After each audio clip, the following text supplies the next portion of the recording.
What is going on, ladies and gentlemen? It's your favorite mask collector's favorite mask collector, AJ Good, here at the new House of Masks, and I am obviously joined by a very special guest, and for good reason. Ladies and gentlemen, Bishop Walker from Paleface & Co.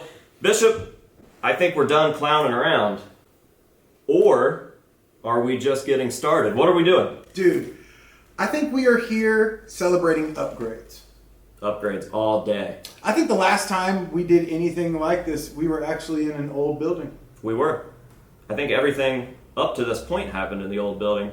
So not only have we upgraded the building, but now we're upgrading the upgrades in the upgrade. Let me tell you guys what the upgrade is, okay? We're celebrating two pieces of big news. We have a big release followed by a big release that coincide with each other. So not only is Hell House getting a legitimate cinematic theatrical release in theaters, that's crazy, and yes, it kind of walks away from the found footage stuff a little bit. I know some people aren't stoked about that, but I see that as a big upgrade. And what should accompany that sort of upgrade?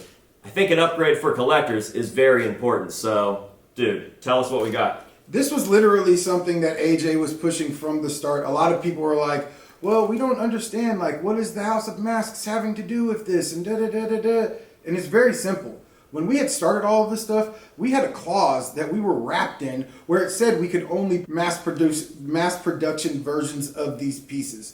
And although I love it, you know me, dude, I've been a mask guy for my whole life, and I was the kid that for sure could not afford expensive stuff. So having something price pointed lower was super cool, especially for my franchises that I really wanted to get into. Like, dude, those old Fun World hockey masks, Jason and stuff like that, you could get those things for next to nothing. Yep. And if you were cool enough, you could make it look good. And so I did understand the aspect of creating a product that was marketed to the not autistic collector. Because let's be honest, dude, I have a little bit of an issue, and if I collect a mask and I purchase it and then I'm able to look at it on the movie or on stage or wherever it was originally used, and I can see a couple of smudges or a run that's there that's not supposed to be there, I absolutely hate the mask after that. Yeah. It loses the feel of actually being the thing that it's supposed to be.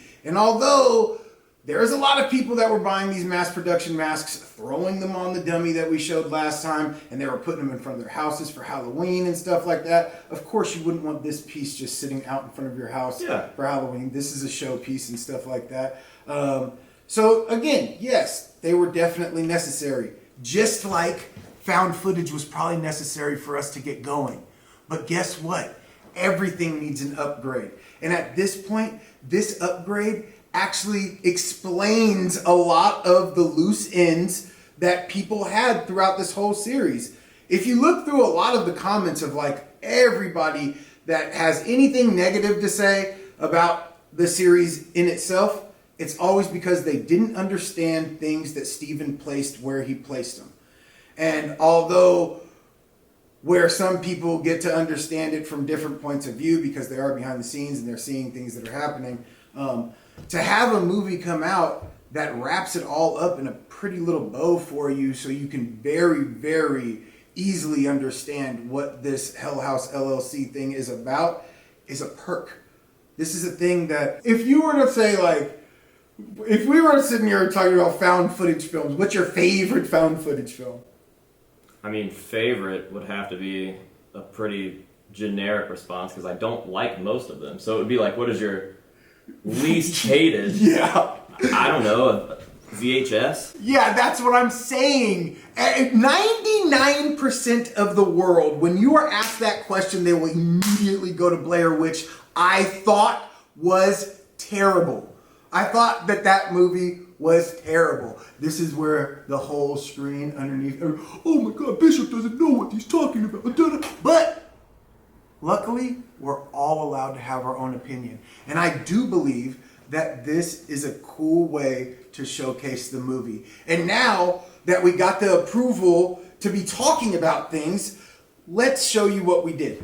Not only did we get you an artist rendition of the Andrew Tully, but we got you the other two masks as well. These masks come made out of a very, very high quality latex. We do not use RD on these. For those of you that don't know what I'm talking about, just be happy you don't know what I'm talking about. We actually outsource our rubber for these. Very, very high quality. All of these collars, everything is made in-house. They're all sewed on the masks. Everything is sent separately to get weathered and treated exactly like the masks were in the movie. So dude, if you grab this, you have just grabbed the closest thing that you could possibly grab to the movie accurate thing. And in order to show you that it is that, we have included a certificate of authenticity. It was very hard to get these things up off of the ground, but we got it. They did not want to do this. No, they did not want to do. When we brought Joe Bandelli down the first time, we were in the old House of Masks. All right, let me get them. I agree with you. I think these three are fucking dope.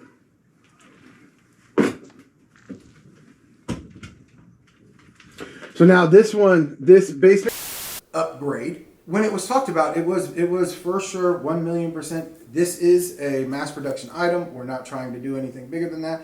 And the first thing AJ was like, it just doesn't make sense. You're like doing an injustice to your franchise, but you're also doing an injustice to your franchise's real fans. Yeah. Like, there are casual collectors, and mass-produced masks exist for a few reasons. Either people can't afford them, people aren't that crazy about it like I am, or people need something that is a little pliable, something that they can stick out in their yard or put in their haunted house or whatever it's going to be, a cosplay, whatever.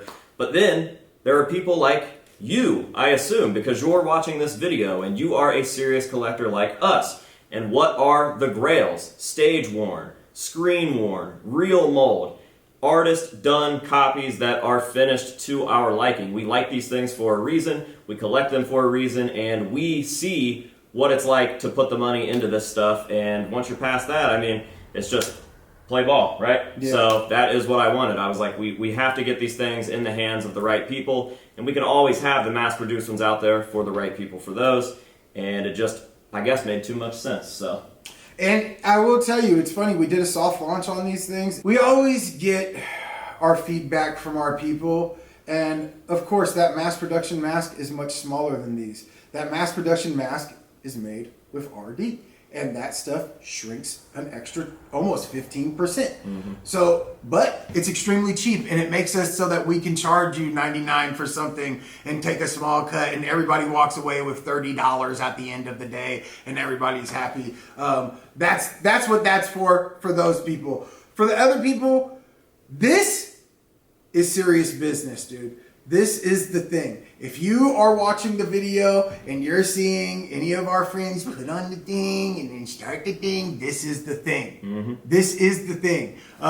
It doesn't get any better than this. And the fact that we can couple it with the Blu-ray release of the box set of stuff, lenticular, shout out to Trash Bag Ghost. I just think that it's very, very cool. And I'm super excited to be able to walk into an AMC movie theater on August 20th and sit there and watch these things get brought to life by Steven and Joe. And I just want to thank people like Terror Films have been like wonderful.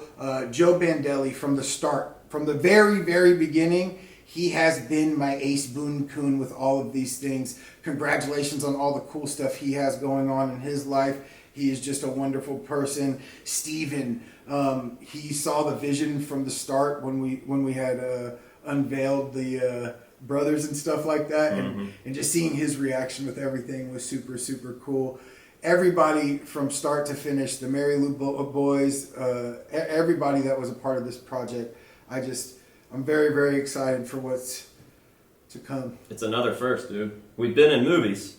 But we've never been in movies in theaters. No. That's a crazy thing to say. So, yeah, super sick. Let's put a bow on this, and we'll hit them with the points right here. So, Hell House Lineage comes out August 20th in theaters. Go see it. You can now purchase real mold, artist finished copies that are limited to... I guess the deal is that I'm assuming that Terror Films will tell us to cut them off after the movie. Yeah, so we don't even know. We literally don't even know how many of these are going to exist. You guys can go get them right now. As soon as you're watching this, you can click the link that I put down below, and we will get you guys taken care of. So, big stuff, man. Man, I'm super excited, dude. Heck yeah. Hey, thank you guys for watching. We hope that you've enjoyed this. Please go support the ones that support us. It's a big support fest. That's how this thing works. And we will see you guys in the next one.